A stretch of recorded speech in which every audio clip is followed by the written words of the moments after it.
Hey, welcome back to another one of my video. I know it's been a while. I've been working on this 2011 Chevy 2500.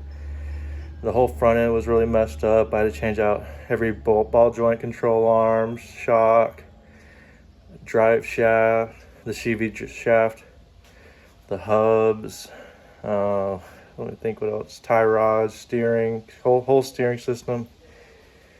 It was a farm truck. Previous owner lost a wheel because he decided to run spacers. Farm truck, then a high schooler bought it, put spacers on it, messed it up. So I redid everything there. But it's gonna be a good tow rig for all my other projects. It's not anything pretty, but it's just that tow rig. So I didn't make any videos on the steering stuff because there's plenty of it out there, and most of it's just common knowledge if you messed with it before. Some of it you are gonna need a 1/2-inch impact gun, air or electric. That made the whole job so much easier, especially when doing the CV shafts.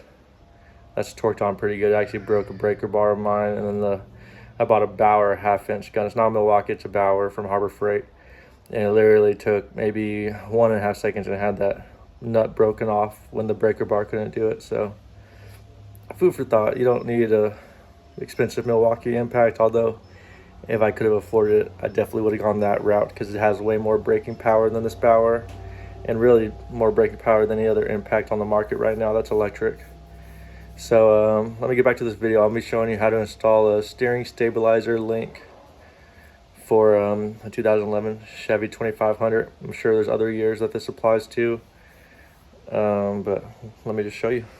So I got this shock on Amazon. It's actually a Rough Country, but I had this sticker laying around from a SEMA of 2024, 23, and Rough Country didn't put a sticker on here, so I thought it'd be funny to just throw on one of these SEMA stickers because I have a big pile. Have you ever been to SEMA? You know there's every booth has decals and stickers for you to take, so I threw that on there because it was funny.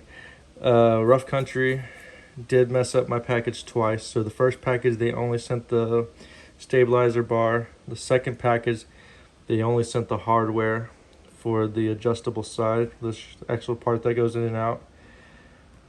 And I just got off the phone with them again, and they're gonna send me the hardware for this side, all free of cost. They didn't charge me a thing, and they're actually doing 1-day shipping, so can't complain. This was a $44 shock with hardware. It would have been nice to have it all done at once, but you know, free shipping, great customer service, can't complain. And the truck's not lifted, so just something simple like this is going to be more than enough. So I was going to talk about this side, and that side's going to be the exact same, just with a smaller bolt. So the first thing you want to do when you open your bag, you're going to push this sleeve in. Just push it by hand. You might give it a few love taps with a hammer. It goes in really easy. Next, you're going to go on your drag link. You're going to put the bolt in from the top going down. Put these you got 2 thick washers and 1 skinny washer. So these 2 thick washers, okay, I'll show you. It's going to go, pretend like this is upside down. You're going to take this kind of like a conical sleeve. There's 1 narrow end and 1 fat end. Once you put this through the drag link, you're going to push this up. It's going to press into the drag link. Don't worry about pressing it right away, because once you tighten it, it'll push it in. And then next, you're going to put your 2 thick washers. And then you can put this on. And just the weight of it angled will hold this in place. And next, you're going to put a washer, lock washer, and your nut. I do recommend putting Loctite. I already put Loctite on here. You can never be too careful, especially with just blue Loctite. I mean, it's not gonna make a huge difference coming off, but at least it gives you that peace of mind that it's not gonna come off. Even though it has the locking washer, I like to double up my security, because I don't do much safety checks on my truck. I'm not gonna go under there every so often and check unless something feels weird in the steering or whatever. So I'd rather just know that I did it right in the first place. Next up, both nut and bolt head are 19 millimeters. So you're gonna need a 19 millimeter wrench and socket, or if you just have a wrench, crescent wrench, whatever you use to get it on, but try not to strip this, so wrench and socket if you can. So for this video, let me go underneath the truck and show you what I'm talking about. As you can see, I'm under the truck. You can see all the new parts I got on, minus the sway bar. I got all new everything, including the drag link. Let me zoom out. This is way too far in. Drag link,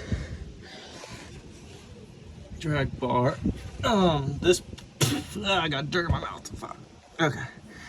This is the hole that the stabilizer bar is going to go in. This is the part that goes, the strut that goes in and out. That part's going to go right here.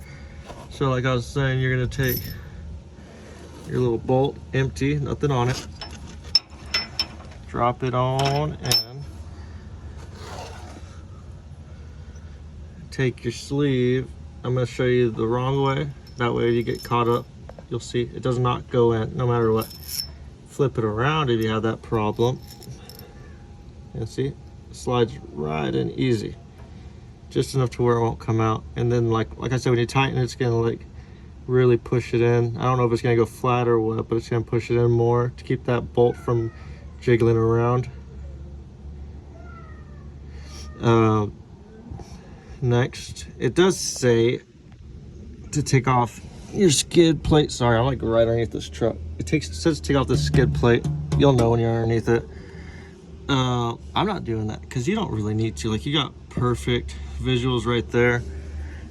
And right here, this is the piece that actually attaches. You can see it attaches right there too. So I mean, you got full use of everything. You can see right there. I mean, you don't really need to take the skid plate off unless you want to, but that's just extra work and I don't care about doing that. Plus, most of these bolts are pretty rusty and filled with dirt, and I had to take it off to take the drag link off anyway, and I should have kept it off, but I didn't. So what I'm gonna do, I'm gonna slide the stabilizer in through this way, all the way through, attached through here. So let me do that because I am a one-man show right now. All right, so I got my strut in. You can see it's just sitting on the skid plate, which is also another good reason to keep it because it holds it in place. And then next I'm taking my thick washers, not the skinny one. And then just, I did that. Let's see if I can do it again without holding it. I'm gonna need my other hand. So let me see if I can still get the camera footage while doing this.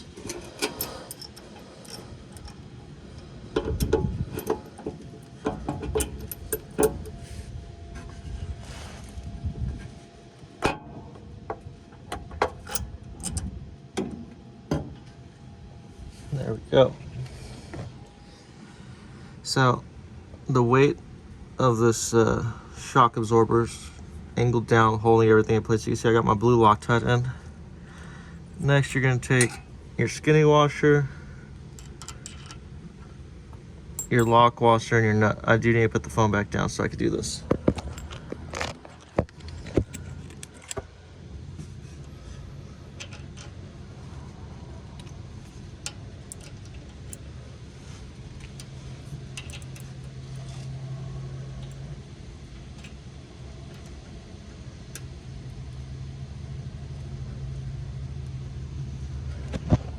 All right, next up, we're just gonna get the wrench and socket and start tightening.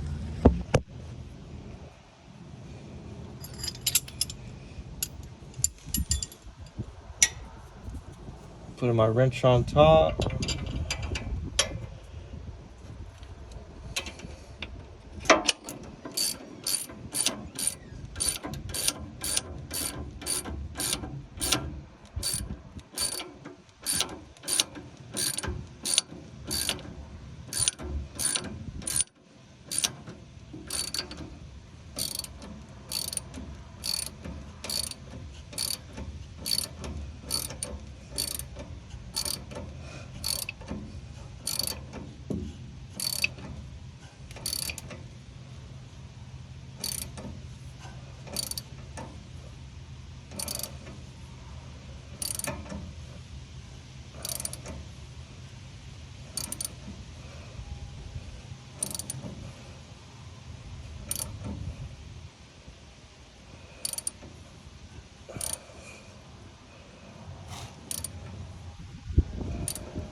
All right, and just like that, it's tightened. You can see your blue Loctite. That'll all harden. Then next, you can cut this yellow strap, scissors, razor, knife, whatever. And then it'll slowly start to extend and go to this side. You will repeat the exact same steps, minus the little sleeve that slides into here. There's no sleeve that goes in there. It's just going to be a sleeve that goes in the rubber bushing, a bolt, washer, lock nut, and nut. So I can't show you that right now because I don't have that bag in, but it's very simple. All this side is just going to hold it in place and tighten. It's going to be the exact same, just without the sleeve right here and without the two fat washers. Alright, so I'm back at it. Rough Country actually overnighted this to me all the way from Tennessee. I'm really surprised it made it in a one-day trip. But this is what I'm talking about. It's just one bolt, the sleeve that goes inside the shock, and then a nut. So I'm going to go ahead and install this right now and show you. Alright, as you can see, I got the metal sleeve pressed in. I just did it by hand. I took the little yellow baling wire off of it. Now I'm slowly pulling it out, and it's going to slide right into this capped area. So it's going to take a little bit of wiggle room, but it'll go. Let me put my phone down and use my other hand to help wiggle it in. Alright, so I got it in. I actually had to bend this tab just a slight hair out. I'm sure after having an old one and being pressed tight before, it probably just got too squished. It didn't take much bending, just like a hair, just to get the new bushing in, because the new rubber was like 1/8 too wide for this setup. But now it's in. You can see all the clearance, plenty of clearance. It's not going to rub anywhere. It's perfectly good, and it does connect to this black bar. So all I gotta do is just drop my bolt in and tighten it, and that's it. All right, so I finally got it installed. This little bracket, as you can see, is kind of bent everywhere. I'm assuming it was hit at one time, because it took me a lot of adjustment just to get this bolt through, because the holes weren't lining up. But I mean, obviously we got it. I used a little flathead screwdriver and kept working it, and then an adjustable wrench to bend out. And I finally got the right stuff, but you can see it's a 19 mil on both sides. Got the Loctite on. It's squished up pretty good. It's more squished toward the top than the bottom, but it should be fine. It shouldn't have too much premature wear. It is just a shock absorber, so not a big deal, but still, it's all done. That's it to this video. Thanks for watching.